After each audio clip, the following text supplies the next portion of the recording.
Hello दोस्तों, कैसे हैं आप सब। उम्मीद है आप सब खैरियत से होंगे। आज का ये टॉपिक जो है वो बिगिनर्स के लिए है और ये मैं ओवरऑल जो आइल्स स्पीकिंग है उसको कवर करूँगा कि आइल्स स्पीकिंग मॉड्यूल में कितने पार्ट्स होते हैं, ये कितने टाइम तक आपका जो आइल्स स्पीकिंग एग्ज़ाम है वो चलता है, कैसे चलता है, पूरा ओवरऑल एक्सपीरियंस मैंने किया हुआ है तो वो मैं एग्जैक्ट ए टू जेड आपको इसमें एक्सप्लेन करके बताऊंगा कि एग्ज़ाम कंडीशन में आपने कैसे बिहेव करना है, आपने इसकी प्रिपरेशन कैसे करनी है और आपने एग्ज़ाम स्ट्रेस को फिर देन टैकल कैसे करना है। तो चलिए स्टार्ट करते हैं। तो सबसे पहले देखते हैं इसका ओवरव्यू। आइल्स स्पीकिंग में आपके पास 3 पार्ट्स होते हैं, पार्ट 1, पार्ट 2, पार्ट 3। ओवरऑल जो है ये आपका 13 टू 14 मिनट तक जाता है। पार्ट 1 में आपसे एग्ज़ामिनर जस्ट जनरल क्वेश्चन करता है, आपकी जो डेली रूटीन्स होती हैं, फॉर एग्ज़ाम्पल आपकी लाइक्स डिसलाइक्स जो होती हैं उसके मुतालिक करता है, आपकी हॉबीज़, आपकी फ़ेवरेट पर्सनैलिटीज़, आपको क्या पसंद है क्या पसंद नहीं है, आप फ्री वक्त में क्या करते हैं, इस टाइप के क्वेश्चंस वो आपसे किए जाते हैं। फॉर एग्ज़ाम्पल मैं आपको जस्ट एक एग्ज़ाम्पल से शो ऑफ़ करूँगा कि जैसे ही आप एग्ज़ाम रूम में एंटर होते हैं तो वहाँ पे सामने एक एग्ज़ामिनर बैठा होता है। वो कोई फॉरेनर भी हो सकता है या आपके अपनी कंट्री का भी हो सकता है। अगर फॉरेनर आता है तो वो आपके लिए बहुत ही अच्छी बात है, क्योंकि जो फॉरेनर हैं वीक मार्किंग करते हैं, थोड़ी लूज़ मार्किंग करते हैं, बिकॉज़ वो जानते हैं कि हमारी इंग्लिश जो है वो हमारी नेटिव लैंग्वेज नहीं है। तो एशियन पीपल के लिए जो फॉरेनर एग्ज़ामिनर्स होते हैं वो ज़्यादा बेटर रहते हैं। बट डोंट वरी, अगर आप टैलेंटेड हैं तो चाहे फॉरेनर है या चाहे आपका अपनी कंट्री का है, आपको वो लाजमी बैंड देगा। जस्ट एग्ज़ामिनर आपसे हेलो हाय करता है, देन वो आपको बैठने के लिए बोलेगा, देन वो आपको कहेगा what is your name, then आपने अपना नेम बताना है, my name is this, then वो कहेगा how may I call you, तो आप उसको बोलेंगे कि you can call me like Annie, आपको कोई जो नाम पसंद है वो आप उसको बता सकते हैं या पूरा भी बता सकते हैं। फॉर एग्ज़ाम्पल कोई है कि व्हाट इज़ योर नेम, तो डेविड अगर किसी का नाम है तो वो कह सकता है कि you can call me Davy, और किसी का अगर डेनियल नेम है तो वो कह सकते हैं कि you can call me Danny. ठीक हो गया। तो ये मैंने जस्ट एक एग्जांपल दी है। देन वो आपको कहेगा कि मैं सी योर आइडेंटिफिकेशन प्लीज़, आपसे आपकी आईडी मांगेगा, आपका आईडी कार्ड है या आपका पासपोर्ट है तो वो आप उसको दे देंगे। और ये जो आपकी आईडी वो आपसे मांगता है, आपका नेम आपसे पूछता है। ये जो है आपकी स्पीकिंग का जो क्राइटेरिया होता है आपकी इंग्लिश चेक करने का, ये उसमें इंक्लूड नहीं होता। ये जस्ट स्टार्टिंग होती है, स्टार्टअप होता है, ताकि आप जो हैं वो अगर नर्वस हैं तो थोड़े आपके हवास जो हैं वो बहाल हो जाएं। देन वो आपकी जो आइडेंटिफिकेशन है वो आपको वापस दे देगा। देन वो आपसे क्वेश्चनिंग करेगा, from where do you come, कि आप कहाँ से आते हैं। ठीक है, आपके ज़्यादा जो है वो 80% आपके अपने होम टाउन के बारे में क्वेश्चंस होते हैं कि where do you live, from where do you come, तो आप कहाँ से आते हैं या आप कहाँ पे रहते हैं। देन आपने अपना होम टाउन जो है वो एक्सप्लेन करना है। ज़्यादा लेंथ में नहीं जाना, आपने जस्ट 2-3 सेंटेंसेस में उसको कवर अप कर देना है कि I come from Lahore, I come from Islamabad, just इतना बताना है। ठीक हो गया। देन वो आपसे फ़र्दर क्वेश्चन करेगा, चाहे आपकी हॉबीज़ के मुतालिक करते हैं। फॉर एग्ज़ाम्पल हॉबी आपका टॉपिक आ गया है, वो आपसे पूछेगा what do you do in your free time. So then आप उसको आगे एक्सप्लेन करेंगे। अभी मैं ज़्यादा डिटेल में नहीं जाना चाहता क्योंकि वीडियो बहुत ही लंबी हो जाएगी। ये जस्ट बिगनर के लिए मैं आपको ओवरव्यू बता रहा हूँ कि आपका आइल्स स्पीकिंग का जो एग्ज़ाम है वो होता कैसे है। तो फर्दर ऑन अगर जो मज़ीद वीडियोस होगी तो उनमें मैं ओवरऑल टॉपिक्स को भी कवर कर दूंगा। बट अभी मैं जो है ओवरव्यू बताता हूँ कि आपका जो स्पीकिंग का एग्ज़ाम होता है वो होता कैसे है। देन आपसे इसी तरह 2 टॉपिक्स होते हैं, 2 टॉपिक्स पे आपसे 4-5 क्वेश्चन वो करेगा। होम टाउन कर सकता है, देन आपको हॉबी के मुतालिक पूछेगा, देन कोई भी आपकी हो सकता है फेवरेट गेम्स के मुतालिक पूछ ले कि what is your favourite game, then उससे रिलेटेड आगे पूछेगा। फॉर एग्ज़ाम्पल आप कहते हैं कि आई लाइक प्लेइंग क्रिकेट या आई लव क्रिकेट, तो वो आपसे देन पूछेगा कि वाई यू लव क्रिकेट, या आपसे किसी भी या क्रिकेट के बेनिफिट्स पूछेगा कि what do you think what is the benefit of playing cricket. ठीक हो गया। इस टाइप के क्वेश्चन इजी क्वेश्चन होते हैं। आपका जो पार्ट 1 है वो आपके जो है आपकी जो आपका स्ट्रेस जो है उसको ख़त्म करने के लिए उन्होंने पार्ट 1 इजी रखा हुआ है। अगर पार्ट 1 अच्छा जाता है आपको बूस्ट मिलेगा, आपको करेज मिलेगी, तो आपका पार्ट 2 भी अच्छा जाएगा, देन पार्ट 3 भी अच्छा जाएगा। अच्छा, इसके बाद क्या होता है कि पार्ट 1 जैसे ही ख़त्म होगा पार्ट 2 आ जाएगा। पार्ट 2 में क्या होता है? पार्ट 2 में आपके पास होता है क्यू कार्ड। क्यू कार्ड क्या होता है अब मैं आपको बताता हूँ। क्यू कार्ड में आपके पास एक स्पेसिफिक टॉपिक दिया होता है।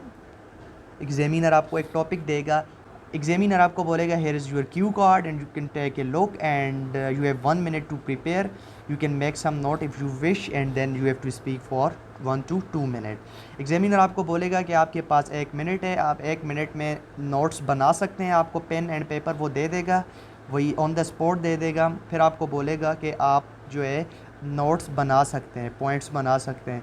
फॉर एग्ज़ाम्पल आपका टॉपिक आया कि एक्सप्लेन अबाउट फेवरेट पर्सनैलिटी।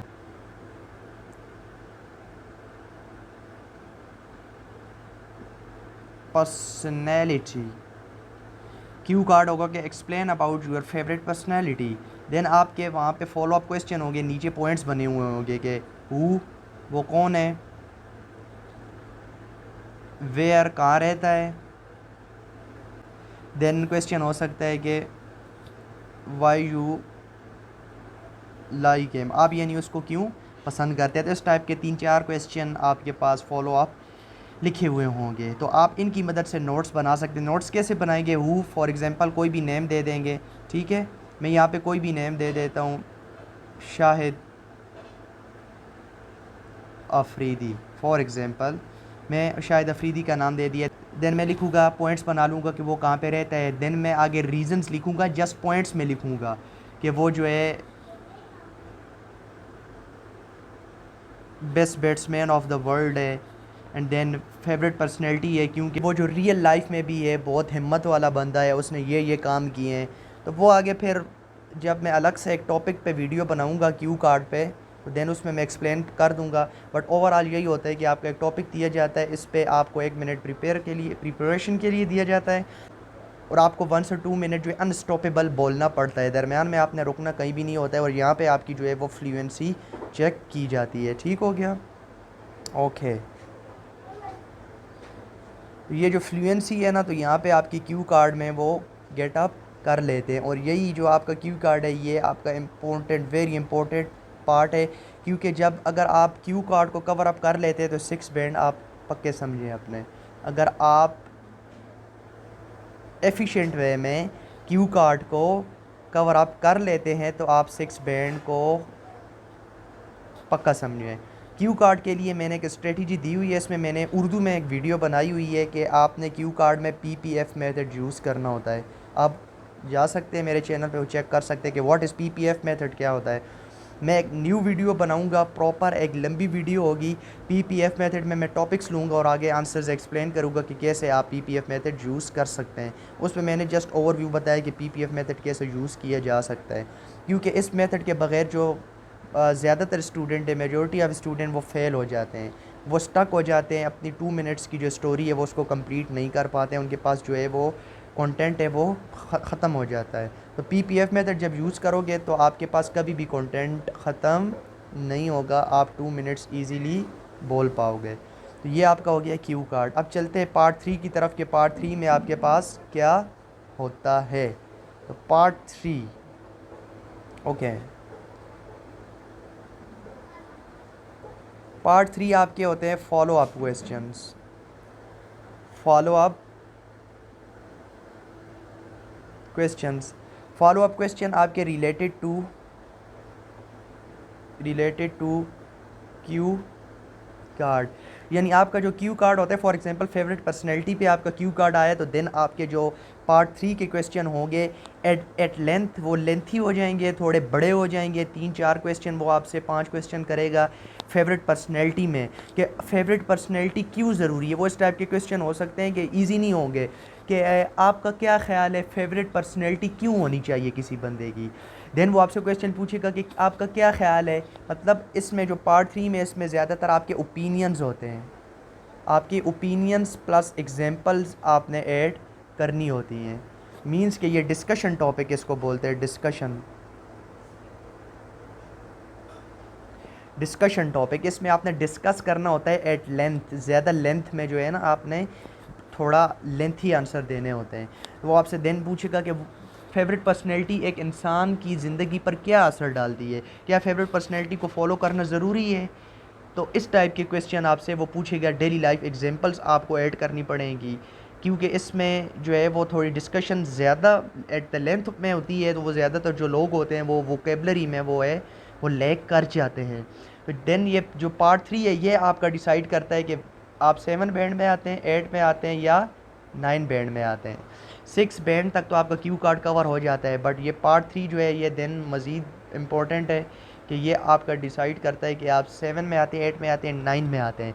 तो इसके लिए आपके पास जो है वाइड रेंज ऑफ वोकेबलरी होनी चाहिए, वाइड रेंज ऑफ ग्रामर होनी चाहिए, आपकी कोहेरेंस एंड आपकी कोहेरेंस होनी चाहिए, एज़ वेल एज़ आपकी जो प्रोनंसिएशन है।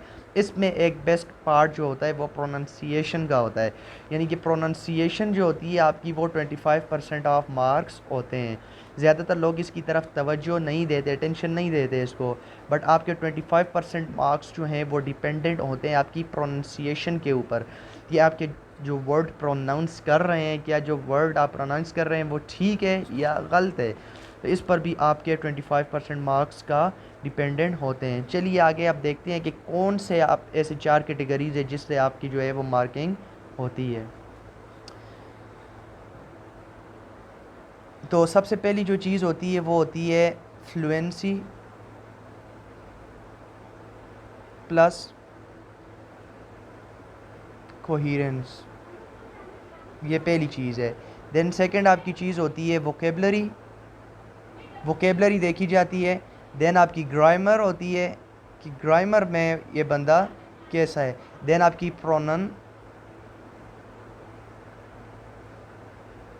प्रोनंसिएशन होती है कि जो वर्ड्स वो अदा कर रहा है क्या वो ठीक है या गलत हैं।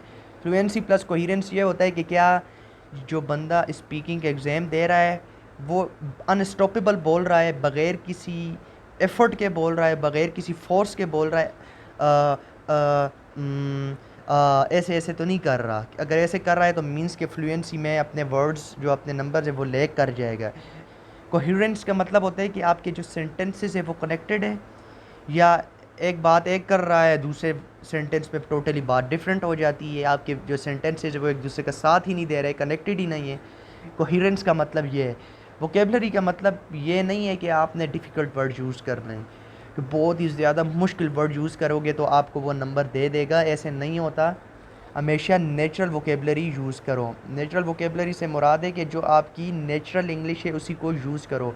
अगर आप डिफ़िकल्ट वर्ड यूज़ करोगे फोर्सफुली, आपको नहीं पता कि ये वर्ड यहाँ पे फिट बैठ रहा है नहीं बैठ रहा, कहीं से आपने सीख लिए, यूट्यूब में आपने देखा होगा कि वो लिखा होता है कि just learn 7 words and get 7 band.